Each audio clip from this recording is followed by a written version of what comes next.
Good morning, everyone, and welcome. It's FPC Radio Live. It's Tuesday, October 18th, 2022. And, John, we still don't have an answer to who will be advancing between the Yankees and the Guardians. But that's not what we're here to talk about.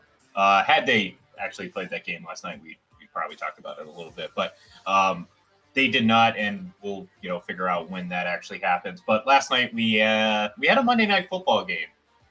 And as I mentioned, I was very concerned that I was going to have to backtrack a lot of the things I said about Russell Wilson and actually give him some credit coming into today's show. But alas, the second half was probably one of the worst halves of football I've seen from him all season, and that's saying something.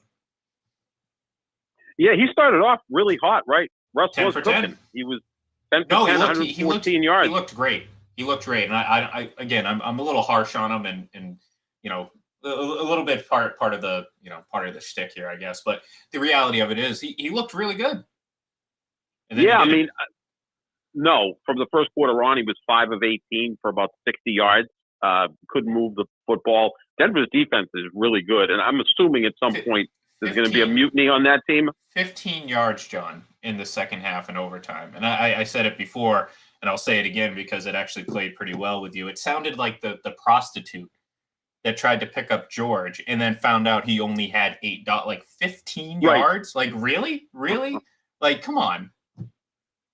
Yeah, no, that was Josh Allen's second completion of the final drive in the Kansas City Buffalo game on Sunday. And when you look at Russell Wilson, it seemed like early in the game, the scripted plays, it seemed like the old Russell Wilson where he's getting out of the pocket, which he's really good at that.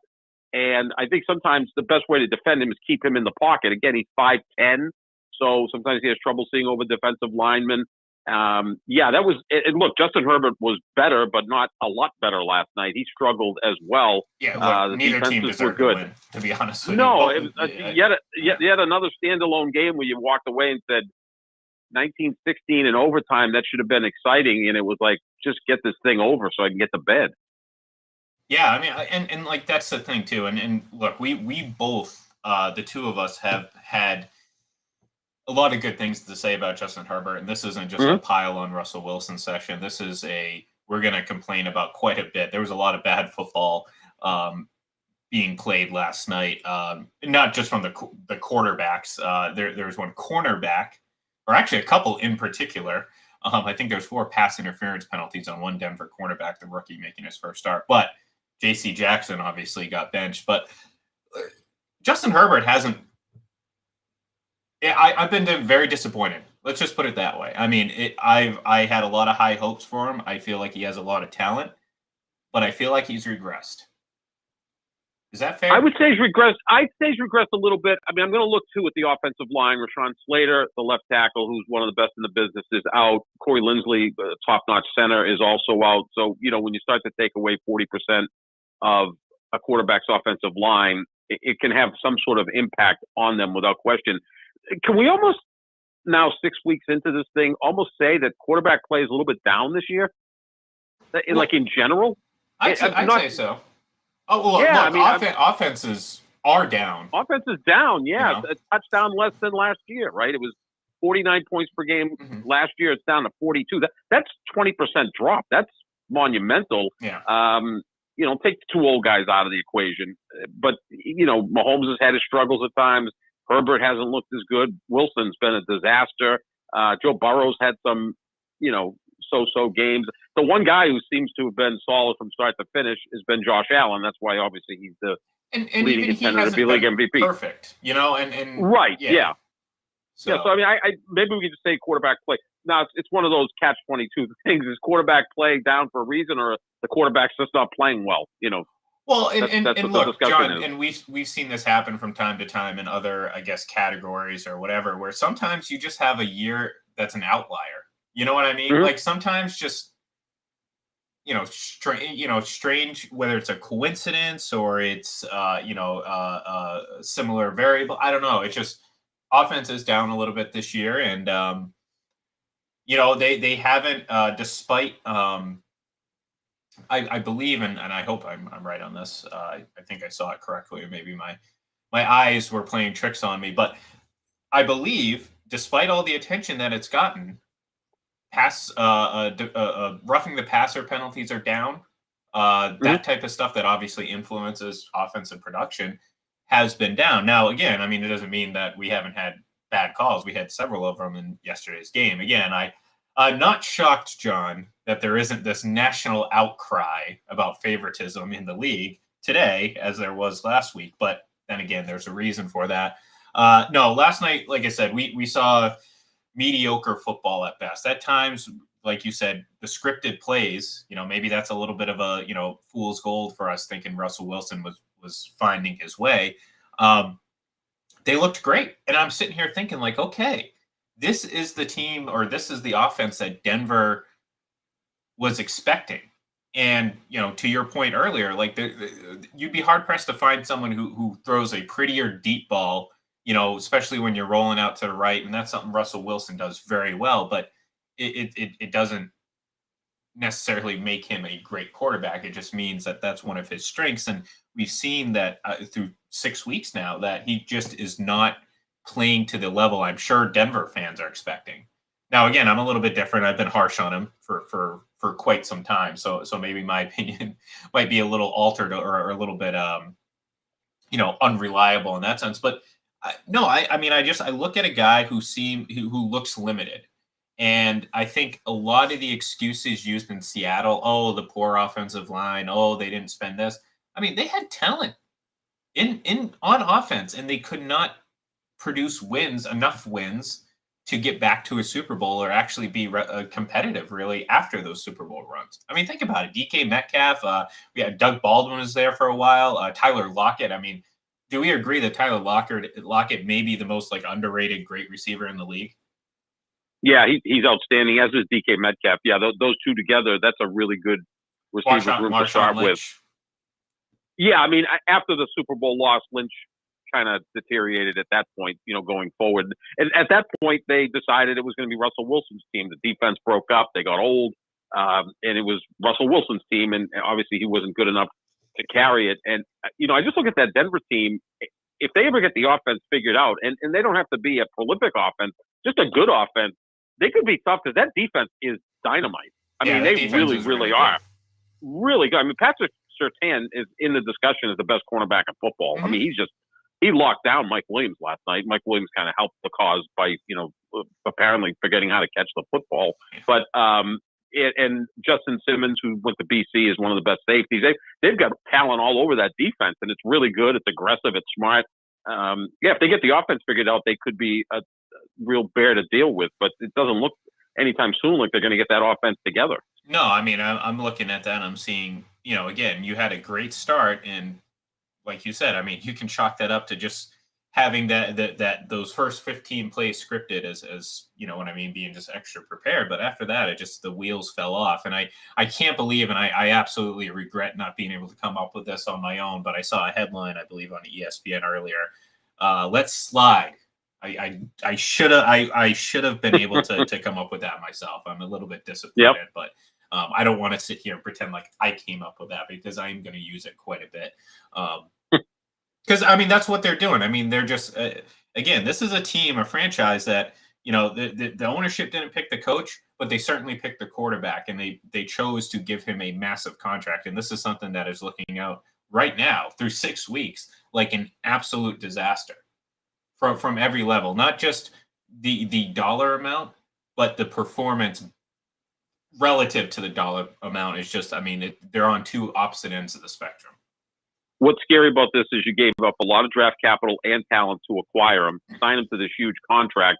Say in a year or two, you try to move him. He's almost immovable at this point, but you'd have to give him away and then have to attach draft picks with it the way the Rams did to, get rid of Jared Goff. So that's sometimes what happens. It happens in the NBA. I mean, the Lakers are trying to give Russell Westbrook away, and teams want 2 first-round picks to go along with Russell Westbrook to send back some talent. So, yeah, this is a franchise-altering move that the Broncos made. Is they don't really have the draft capital to do that because they gave up multiple first-round picks and second-round picks to get Russell Wilson. they may turn into an NBA team that doesn't have a first round pick till like 2028 or something crazy. And good luck with that. And again, you're wasting a really good defense, which is, I think, a championship caliber defense. You can win a lot of games with that defense if you have a competent offense that can even put 24 points on the board. If they were averaging 24 points per game, they'd be 5-1 right now, and people would be talking about them as a Super Bowl contender. They have trouble cracking 16. Yeah, and look, I mean that's an issue, especially when, again, like you said, you're wasting a championship caliber defense because you put them up against a team like San Diego. We'll see them against obviously Kansas City to see how they go. I mean, they're going to cause some problems for those teams, but look, at the end of the day, the Chargers and the Chiefs have the same record, and obviously the Chiefs have the tiebreaker. I don't like right now. My stock is very much down on the Chargers. So I'm not sitting here saying that they're on the same level of the Chiefs. Although, again, the Chiefs have their flaws and certainly have their issues. So I'm not sitting there crowning them the best team in the AFC. Certainly not. I mean, I think it's very clear it's Buffalo right now. But, I don't know. It's a weird way this division is starting to shake out because it is competitive. There is potential for both the Broncos and the Chargers, although I just would not put any money on it because I just have no confidence in what they're doing, either of them. When you look at the four teams in the division, the tiebreaker may actually be coaching. And, Andy Reid is a top-flight coach. Which is a landslide victory for Kansas City. Oh, without question. I mean, Brandon Staley did something that I don't think many people talked about yesterday. It was 3rd and 17 with a minute left in the second quarter, and I don't know how you pick up a 3rd and 17 in the modern NFL. It's very difficult to do. Whatever you do, if you're going to throw the football in that situation, make sure you just throw a swing pass, a screen, something safe that's going to keep the clock running because Denver has no timeouts left. You run it down, you kick the field goal, you don't give Denver any time left on the clock. Well, they kicked the field goal with just under a minute left, and that gave Denver plenty of time to go down and kick a field goal because McManus has a powerful leg. Like he gave away 3 points in that situation. Brendan Staley did with poor clock management, and he does that every week. We obviously see what Nathaniel Hackett's all about. I mean, he's 2-4, and it seems like every week there's like how not to coach football. And look, Josh McDaniels is fortunate that he had Tom Brady by his side for a bulk of his career. And Andy Reid, I think, is the best coach in that division, and he has his issues too. I mean, sometimes he gets off the rails, but at least you know that he's going to handle things properly. Yeah, I think there's a huge disparity between the two, between the group, obviously Andy Reid and then everyone else. Because, again, it's you can see it. And we look, those two teams are not the only ones that are adverse or prone to bad coaching. We're going to talk about Brady and the Buccaneers and that coaching staff here in a little bit. But it seems like, just like, Tom Brady mentioned it a couple weeks ago. There's a lot of bad football being played out there, and quite frankly, there's a lot of bad coaching out there. I mean, how many great coaches do we really have in this league right now? I mean, Bill Belichick. I think his stock for the manic media member tends to go up and down, but really, it's always been up. And we're seeing it now. When people overreact to a few weeks or whatever, now you're seeing like, oh wow, actually the guy is pretty good at drafting. Who would have thunk? Guy who's won 6 Super Bowls in the last 20 years is pretty good at his job. Bill Belichick, Andy Reid, Mike Tomlin. Even though, again, I'm not as big of a fan of guys like Mike Tomlin and John Harbaugh as some people are. Some people think they're whatever, but I mean, those are really good coaches. I'm drawing a blank, John.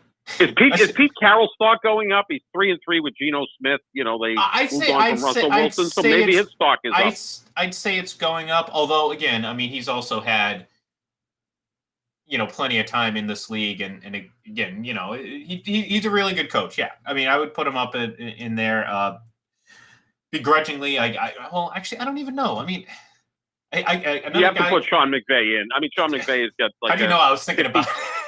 Well, I know that the conflict in my voice. I know, but I mean, in 5 full seasons, the guy's gone to the playoffs 4 times, 2 Super Bowls, won one, and it was a franchise that when he got there had gone 12 years without being relevant. So, no, that's true. I mean, I'll get off my my hater horse for the day and say, yeah, sure, why not? But beyond that, do we have anything? Well, Brian Daboll right now is 5-1 in his career. Yeah. Well, done a great job. I'm going to reserve judgment just because, again, I'm not going to call him a great coach after 6 games. No, of course not. I think what's happened is that you just essentially hire these guys who are quote unquote offensive whiz kids, right?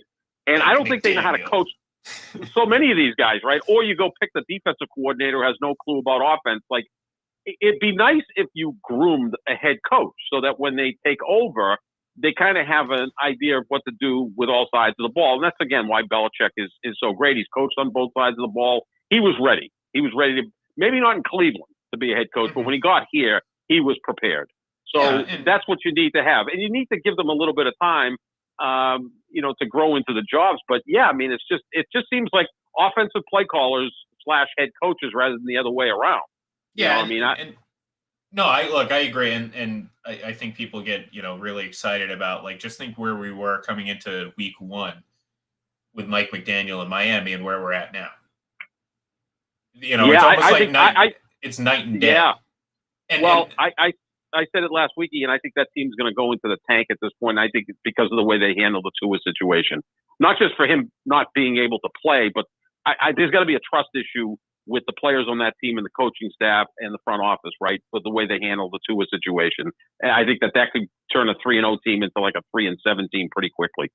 Yeah, and look, I mean, they're a team that we talked about it a bit yesterday. Not the biggest Tua fan, but clearly they're a better team with him under center. There's no there's no debate with that.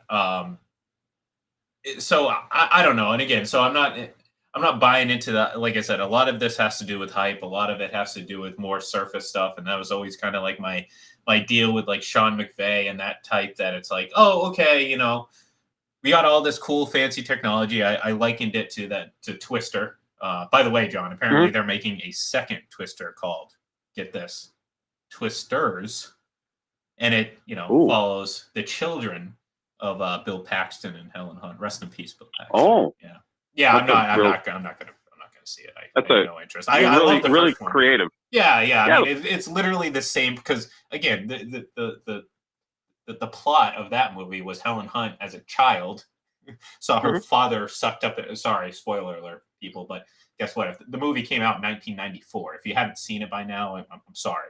Helen Hunt's dad gets sucked up into the Twister, and now she's chasing tornadoes. So it's literally the same plot line. So I'm good with this sequel, although it's not the most useless sequel I've seen being announced the last couple of days. That is a Christmas Story 2, which the first movie was pointless. Why do we need the second one?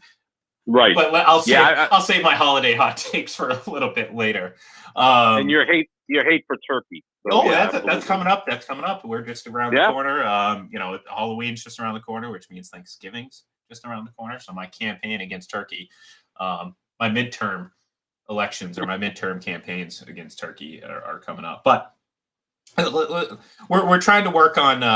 We're supposed to have Jim Behringer here on to talk a little hockey, but we're having some technical difficulties. So we're working on that. If we can get him on, we'll get him on. But for the time being, we will continue talking about just the poor coaching and specifically in what we saw last night, because I don't think Denver and San Diego, whatever, they're San Diego. I don't care. I wish they still were. I'm sure I'm sure the players still wish they were, because if you ever watch the Chargers game, if you walk away like to another room real quickly to do something and the game is on, and then you hear the crowd react, I don't know if it's good or bad for the Chargers. No, because I don't know what the crowd is all about, right? Like if you're watching a game and the Packers are at home at Lambeau and the crowd is cheering and goes nuts, okay, the Packers must have scored. With the Chargers, I don't know what's happening. Look, the Chargers have no identity. If I looked real quick and I looked at the TV, I couldn't tell if they were the Rams or the Chargers, and vice versa. At least the Rams won a Super Bowl, but same colors, same generic fan base, and it's kind of a mess. But good news, though, John. Good news. We don't have to talk about Russell Wilson, Justin Herbert, and that god-awful Monday Night Football game anymore. We get to talk about hockey. Yes, hockey. Nice. Yeah, I know. I'm excited. Season kicked off. The Bruins 3-0. I'm pretty excited about that. But each and every week here on Tuesday, we're going to have our guy Jim Behringer join us and talk hockey. So let's get going with the first one. And I like to hype him up a little bit. So we're gonna go full entrance music for the voice of full press hockey. That's right. Mr. Jim Behringer is joining us, sipping his coffee right on time. How we doing, Jim? Good morning. Glad we could work out these technical difficulties. What's going on, boys? It's a good weekly spot here on Full Press Radio, talking some NHL. It was last night. It was great. Look, and we're gonna try to. I know we're having a little connection issue, but it's okay. We're gonna make sure that we're doing pretty well here. Last night, obviously, we're about a week or so into the NHL season, and I'm excited for it. I'm a big hockey fan. I don't know if you can see over my right shoulder, I guess that is. I get confused looking at the screen here. You can see my David Pasternak jersey hanging up over me, but. Look, this season it's new. You have a new Stanley Cup champion after the last couple of years, with Colorado now winning as opposed to the Tampa Bay Lightning. So I'll start right there, and I want you to give me a case, if you can. It might be easy actually for Colorado picking up where Tampa Bay left off and winning a second Stanley Cup. Yeah, it's so crazy to be honest. We hadn't seen like Detroit did it in the late '90s, '97. 98, and now we've been kind of spoiled with 2016-17, and now the Lightning doing it, making it to 3 straight Cup finals. Colorado, obviously, but you know what? Colorado looks strong. I mean, they took care of a team on Monday night. I mean, they have some defensive issues. If you guys have a chance to check it out, do some observations on my Twitter. I put them out.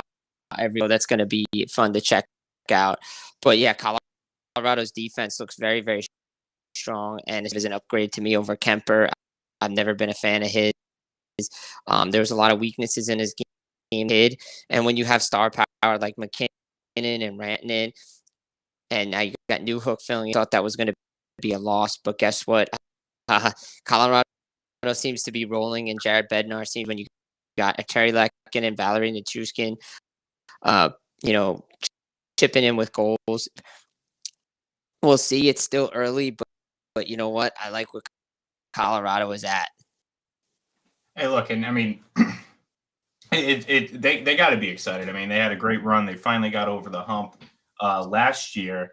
But I'm going to ask you. I guess I want you to give me two teams. Okay, I want you to give me a team that's going to surprise people this season in being good, and one that's going to surprise and being bad. Expectations, basically the reverse of expectations.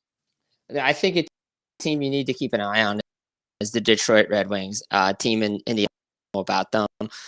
You know what? They picked up a nice point last night, and if that's the point that gets them into the play on Larkin with a great defensive play, this game should have been over. The puck should have gone into an empty. Detroit comes down and scores, and you know what?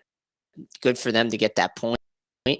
And what Yzerman has done in building this team, what he did with Tampa, it's a similar right coach in there. This team is playing really, really good now. Tyler Bertuzzi being out definitely going to hurt them. Is there? You have Andrew Kopp, Ben Sherratt. Everything is improved. So to me, Detroit's a team to watch. Other end of things, you got to go look at it. I mean, you could take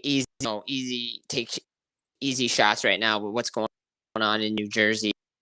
I want to see what they play Anaheim on Tuesday night.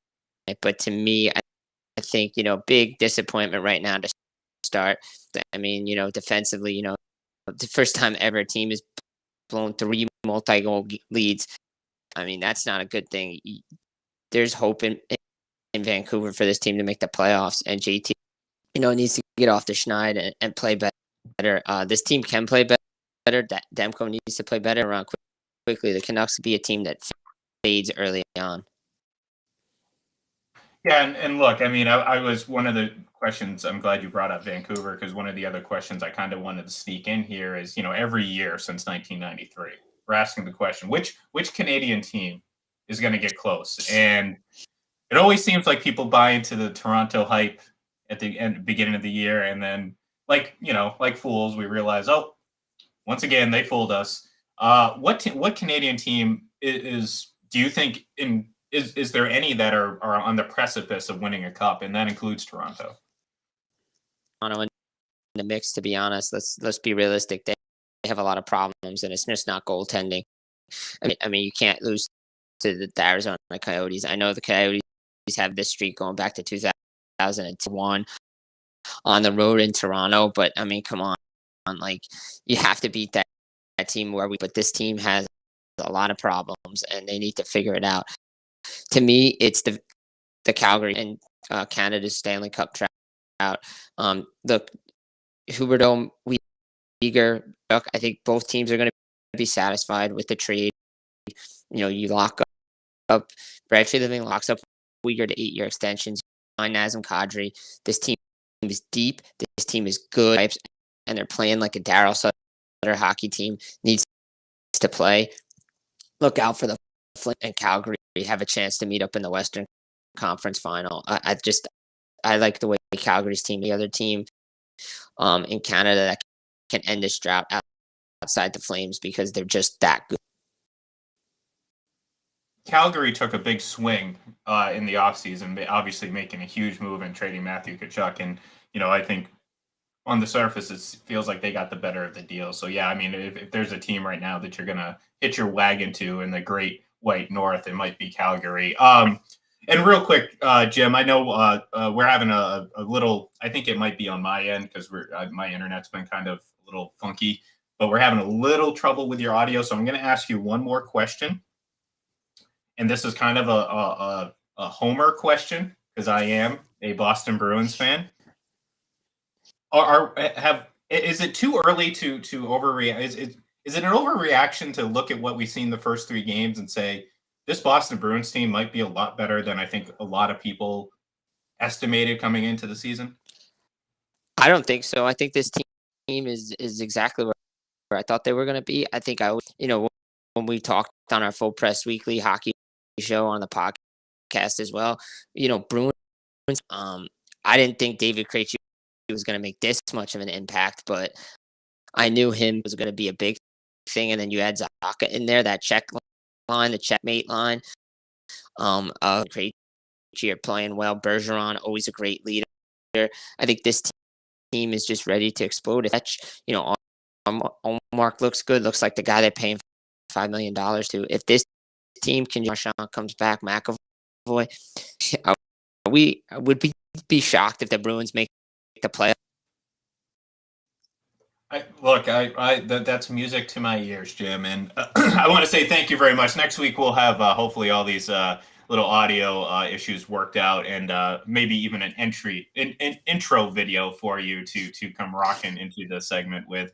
But yeah, that's music to my ears because what I've seen over the Bruins 3-0 start is a lot of positive. So Jim, thank you very much. And like I said, he is known worldwide, folks, as the voice of Full Press Hockey. So give him a follow on Twitter at Jim Behringer. And of course, head over to fullpresshockey.com to see all of his great work. And of course, the podcast that he is a part of, which there are many. So thank you very much, Jim. And look forward to talking to you next week. And hopefully the Bruins will be 6-0. Thanks for having me.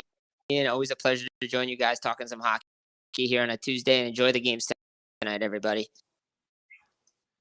That is Jim Behringer, like I said, the voice of Full Press Hockey. You can find him all over at fullpressnhl.com on Twitter, and then, of course, fullpresshockey.com.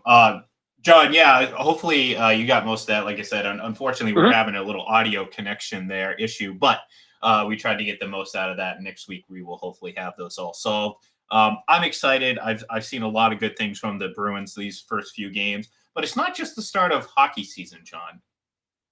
Basketball season is starting up tonight. Yes, basketball. Yeah. That sport where they bounce a big circular object on the ground and try to put it in a hoop. Yeah, that thing. I'm excited for it. There's obviously a lot of hype going into it, a lot of drama surrounding our my Boston Celtics, your LeBron Jameses. I'm just gonna call them that because that's how it goes. Whether it's the Lakers, the Cavs, it's the Jameses. Remember that old commercial? This was back before I hated LeBron James.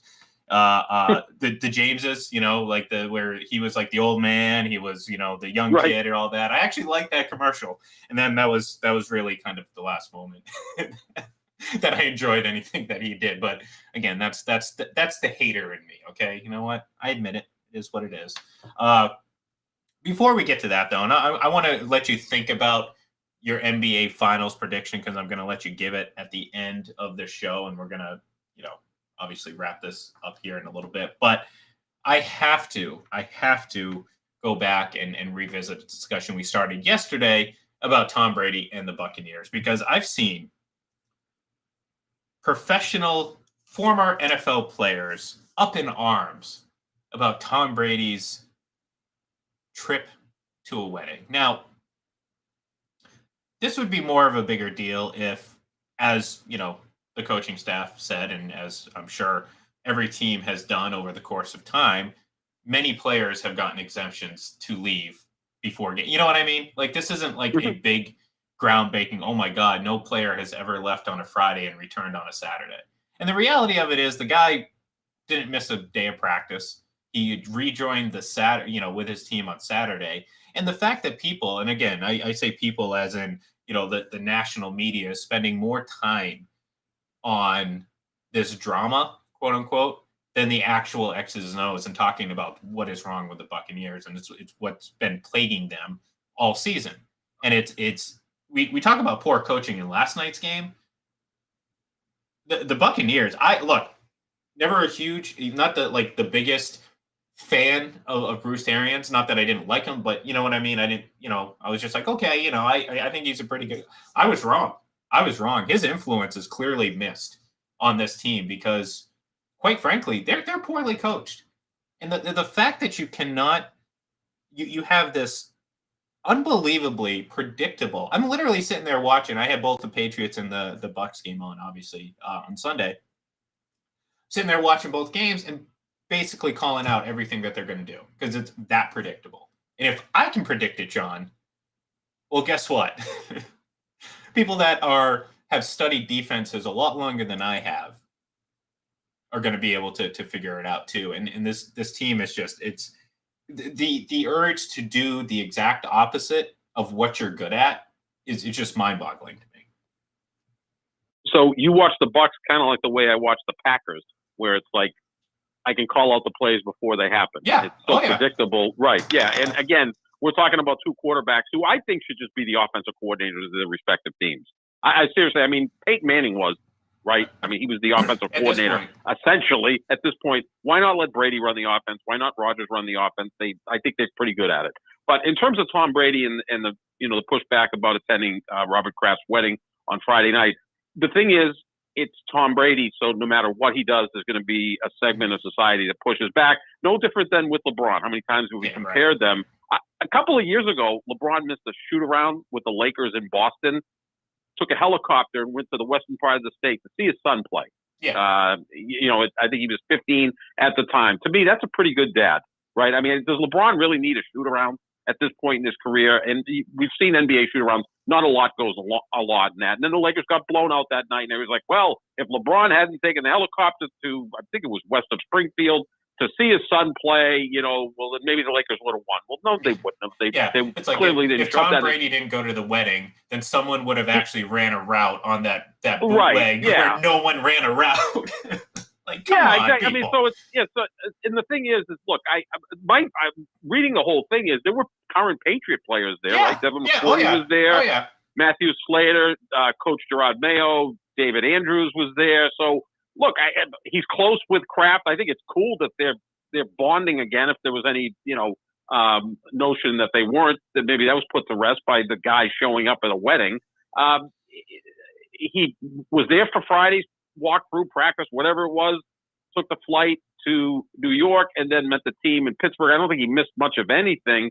And, my only problem is message to Robert Kraft is, why are you getting married in the middle of football season? Yeah.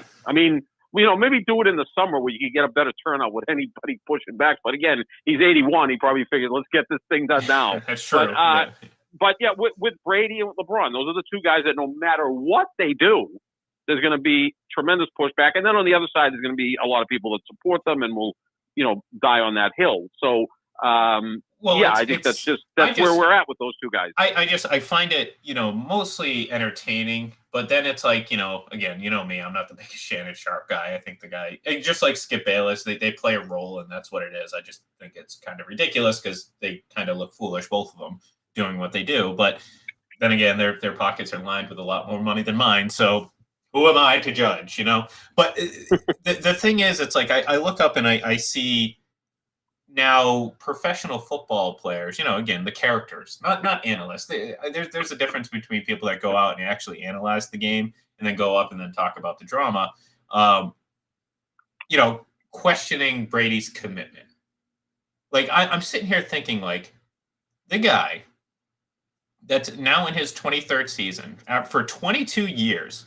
I mean, you would never even utter the words questioning commitment, but after 6 games, all of a sudden, oh my God, is his commitment? Is there, should we question his ability to, sorry, my phone's going off and it's distracting me. Should we question his ability to be? Yeah, like Testikov in the limo. The beeping. Turn it off. Yeah. Unfortunately, I'm not in a limousine to throw anything out of right now. No, but, and I don't want to throw my phone away. That is not going to be something I want to do. But no, I find it funny and just like, again, there's a reason why you're not focusing on the X's and O's, because it's not entertaining for television. So you're going to focus on the drama and you're going to bring up these things. Is Tom Brady's commitment waning? No, are you kidding me? Are you serious with that question? It's like people are like. Well, I think one of the arguments this morning was, well, now he's leading by example, and this team is following his suit when he's not there, and it's just like I can't deal with this. So the reality of it is, and for those of you out there, and I know you just mentioned Tom should just be the offensive coordinator. Well, some people out there actually believe he is, and I think that the problem is they can't see the difference. When we say that Tom Brady has a huge influence on the offense, he does. Of course he does. He has input. There's no doubt about it. I mean, the coaching staff would truly be out of their mind if they didn't accept input from, again, the greatest quarterback of all time. But he's not out there putting personnel groupings together. He's not putting the game plan together. He's not physically calling the plays on the sideline. Yes, he can audible. And I see a lot of people saying, oh, I thought he could audible, whatever. John, how many passing plays do you think he can audible when the Bucs come out and run heavy first down personnel grouping? Right. Like, what are you going to do? Hey, Lenny, go run the X, okay? Like, go do that. Yeah. Like, what? Come on, people. Like, I get it. He's a lightning rod for criticism. And you're seeing that from some Bucs fans where it's like, oh, look, he's not. I hate to break it to you guys. If he never showed up to your franchise, you'd still be the losingest franchise in NFL history, and you would only have that one Super Bowl to live off of. That's the reality of it. Yeah. I mean, and look, I think times have changed quite a bit. I remember almost 30 years ago. It makes me feel really old, but the Houston Oilers had an offensive tackle named David Williams, whose wife was pregnant during the season. And he missed a game that the Oilers were playing actually in Foxborough against the Patriots. And that was like a national story, that a football player actually missed a game to be present at the birth of his child, which now is much more commonplace because the world has changed, right? I mean, like, I'm nearly 60 years old. My dad wasn't in the delivery room when I was born. He was working. But he may not have known my mother was pregnant until he came home that night. She said, well, we've got a 5th kid now. Yeah. It was just a different time. I mean, and I never hold that against my dad because that's the way things were back then. So now we see where, look, this guy, there's separate rules for separate guys. I understand that. And in a sense, there should be. I mean, Cal Ripken used to stay at a different hotel than the rest of his teammates. That didn't seem to be a major issue. Barry Bonds took up 5 lockers in the clubhouse and had a $2,800 massage chair in one of them. That didn't really impede him from contributing to the team, did it? In fact, they asked some players about it, and they said, well, if I hit 362, I'd have a massage chair too.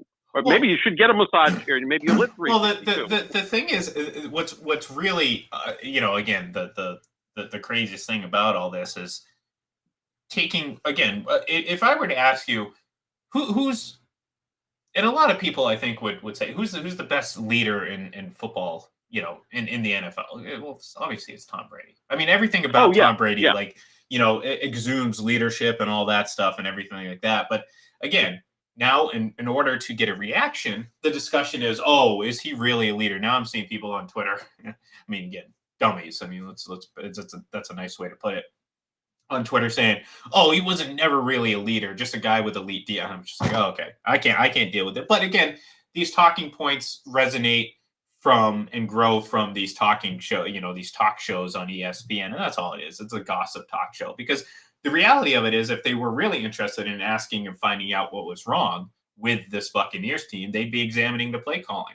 And if you look at the advanced stats, and like I said, my philosophy on statistics in football are they're reactionary and not factuary, and I'm pushing that because again, I'm hoping the Websters are going to really pick up on that. So that means, in my opinion, and again, I'm just kind of making things up as I go, but it makes sense in theory.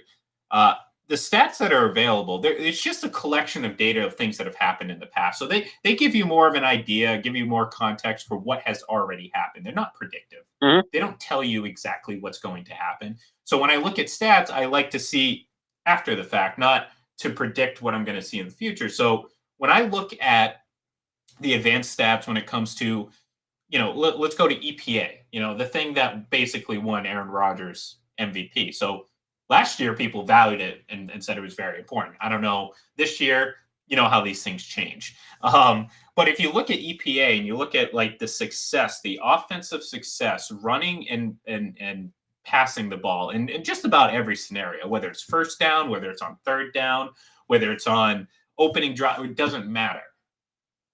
The rushing is a negative producing aspect of the Bucs offense, where the passing aspect of it is basically they're ranked 6th in passing efficiency, John. When it comes to EPA and stuff like that, they are 31st in rushing. Yet the Buccaneers' game plan is ground and pound. Mm-hmm. And when you get up there, Todd Bowles, and your answer to why the team is struggling is that they're living as Super Bowl. Well, I don't believe that was a problem last year. So all of a sudden, after the season after they won a Super Bowl, they didn't have a Super Bowl hangover. But the year after, they are now getting, it's in their heads now. Is that what you're trying to tell me? So PTSD at this point, because they were 13-4 last year. Yeah. Last time I checked, there were 2 teams that won 13 games last year, the Packers and the Buccaneers. So they both had really good regular seasons. You had the top 2 MVP candidates without question. The thing is, I think they try to maybe integrate a little bit of the run game in so he doesn't get killed at some point. But the guy also is tremendous at getting rid of the ball. That's the issue. I mean, and again, no one's better at play action than Brady, so maybe they're trying to set that type of stuff up. But well, I don't know, because last year, John, and again, so I'm not trying to interrupt you. I'm trying to hammer home my points, because I haven't been, just the last couple of weeks jumping on this bandwagon. I've been talking about this since last year. Like, I mean, this has not been. I remember. This has been an issue and something I was very concerned with going into it, because you brought up play action, and no one's going to sit here and pretend like Tom Brady isn't one of the best, if not the best, play action quarterback. And they were 26th in the league last year in play action usage, and I can't imagine it's anything better this year, because I can't even remember seeing it. I was shocked to see even slight bit of motion out of this offense, and to me, it goes back to your offensive philosophy and your game planning and your coaching. Like, Tom's not going to go out, see this continually fail and continually, if he was the quote unquote offensive coordinator, as some snarky Bucs fans are trying to hammer home, like, oh, see, well, it's when things are going well, it's Tom. Well, when things are going well, they're passing the ball a lot and passing it in important situations, not this run, pass on third and long and basically give yourself little to no options, because every team knows exactly what you're doing. And that's exactly what's happening with the Bucs offense. If you watch Tom Brady play, he's the least of their concerns. Now, did he have a perfect, great game last week? No, of course not. No one's saying that. And guess what? He's missed throws. Every quarterback does.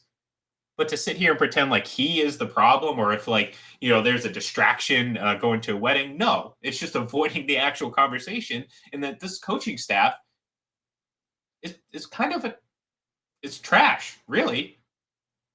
I mean, let me ask you something, John. I know people love to pretend like franchises are cursed. Oh, the Jets will never win. The Lions will never win. They're a cursed franchise, and that's fun. And there's some enjoyment in doing that and rubbing that in. But the reality of it is, John, their curses don't exist. Okay, you have to play. You have to, you know what I mean. You have to play. They had to perform at such a low level that they've been unable to succeed. And you know what? The Jets have been doing it for a long time. They had a little bit of a spurt there, 2010, 2009. But for the most part, they haven't been a great team. And there's been plenty of coaches, plenty of quarterbacks, plenty of players. You know one of those coaches? Todd Bowles. Right. He wasn't good in New York. And I think everyone was like, oh, well, it's just the Jets. Well, he was part of the problem. Like, how can you just absolve him from that? So what I'm seeing now is a guy that I don't think is really a good head coach. Great defensive coordinator. Absolutely. Mm-hmm. Really good head coach. Not a chance. And at least there's nothing I've seen to convince me otherwise. I got the feeling that when they assembled this coaching staff that he was going to essentially run the defensive side of the ball, and they were going to allow Brady and Byron Leftwich to run the offensive side of the ball, and then you go from there. Obviously, someone has to make decisions in terms of time management and game situations. Do we go for it on 4th and 4 at the opposing 42? Exactly. But I don't know if he's getting involved in the offense. I mean, I would hope not, because he's more of a defensive coach. But no, but I think the philosophy. You know what I mean? Not that he's right. like, sitting in the quarterback's room like Belichick used to do with Brady. I'm talking about just the team philosophy. Because they even talked about it heading into the season. Oh, we want to get more balance. Why? It only makes your team worse, and we've seen that very clearly through 6 games. Yeah, I mean, it'd be like the Golden State Warriors deciding at the beginning of the season, you know what, we're the best 3-point yeah, we're not going to shoot threes. We're not going to shoot threes. You know what, Steph, can you post up down low? I know you're only 6'3". Let's go to small ball, you know what I mean? Like, we'll surprise them with Steph Curry in the low post. We'll really mix things up with them. But it sounds ridiculous, but that's exactly what's happening when you think about it. Like this team, and people are like, oh, we didn't want to put too much of a weight on top. The guy led the league through the most passes in the history of a NFL season last year, and was fine. Like, he's fine. Don't sit here and tell me you need to lighten the load or you want more balance. Well, if you want more balance, you're going to be a 500 team. And that's all you are, because your defense isn't good enough. I was wrong about that. I mean, They have good moments, but you allow 3 third and long to Mitch Trubisky in that anemic offense. I mean, they have the tendency to not show up in the biggest moments. And I think that's the biggest thing. So, like, they'll get sacks and they'll make big plays and stuff like that. But then they have absolutely boneheaded situations, which generally are overcome by the offense. But the offense is, again, apparently wanting to be a ground and pound offense when you have the best quarterback to have ever played and the offensive talent to match. So I don't get it. It's frustrating. I'm just glad I'm not a Bucs fan, John. I'd be even more upset. I'm obviously coming from the perspective of enjoying watching Tom Brady play. And I feel like if this is his last season, I mean, this is just what are you doing? What are you doing? Yeah, I mean, he's not on a pitch count, right? I mean, through 700 passes last year. It's not going to concern him at all. This isn't like a 45-year-old pitcher in baseball that they go, well, after 80 pitches, we got to take him out because it's going to be a point of diminishing returns. He gets better in the fourth quarter the more he throws. Throw to Kate Otten, like when dead target right down the middle of the field when they're surprise, surprise, they come out. And despite knowing that they're going to throw, Pittsburgh can't stop it. Okay? Right. And yet, you abandon that? Like, again, first, what is that? I believe it was the first drive of the game. You get down to, the 5-yard line?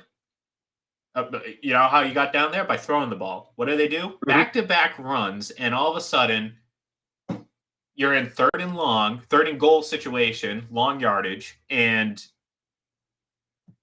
with no good plays to follow it up. Again, it's frustrating, and to everyone out there, I hope that they wake up one day and realize, hey, the data's there. We are not a good running team. Get Lenny out in the open if you want to pass. Give him some handoffs when the offense is moving and passing the ball, and then dump off some passes to him and get him out in the open. That's when he's at his best. Not when he has to be the bell cow and have to use his instincts. Because guess what? He has terrible instincts. I mean, I've never seen more like wide open holes close up because he decided to run left instead of right. You know what I mean? Like Right. It's frustrating. So, I guess real quick, John, because we don't have time to really talk about it, but do you have an NBA Finals prediction? Absolutely, of course I do. It's all over Twitter. All over Twitter, John Sapp 25. But look, I've never seen the league this wide open. For it felt like a decade. The Eastern Conference was the LeBron James Invitational, and then Golden State dominated the West. I'm going to go completely off the rails. If people want to wager on these two teams, there'd be a great return if they get to the finals, and one of them, of course, wins it. In the Eastern Conference, I like the Cleveland Cavaliers. Adding Donovan Mitchell to a really good roster already, I think, is going to put them over the top.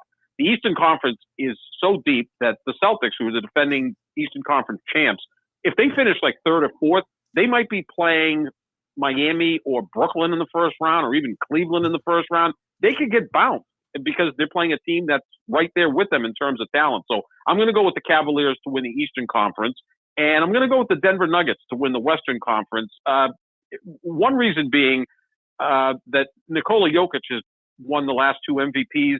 Giannis won back-to-back MVPs and then won a title the following year. So maybe that type of symmetry will happen in Denver. Also, the Nuggets are owned by Stan Kroenke, who owns the Rams, who are the defending Super Bowl champs, and also owns the Colorado Avalanche, the defending Stanley Cup champs. So, a wealthy guy like that needs more success. So I think the Denver Nuggets will win the Western Conference and ultimately win the championship. So Nuggets over Cavaliers in the NBA Finals, which I'm sure ABC and Disney would be thrilled with that matchup. Oh, yeah, I'm sure that would be right up there, right at the top of their marketing hopes and dreams. So that's going to do it for us here today.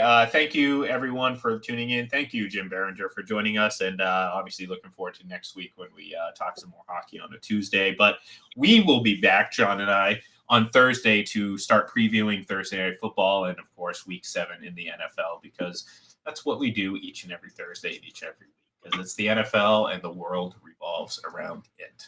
So thank you, everyone, for tuning in, and we will talk to you then.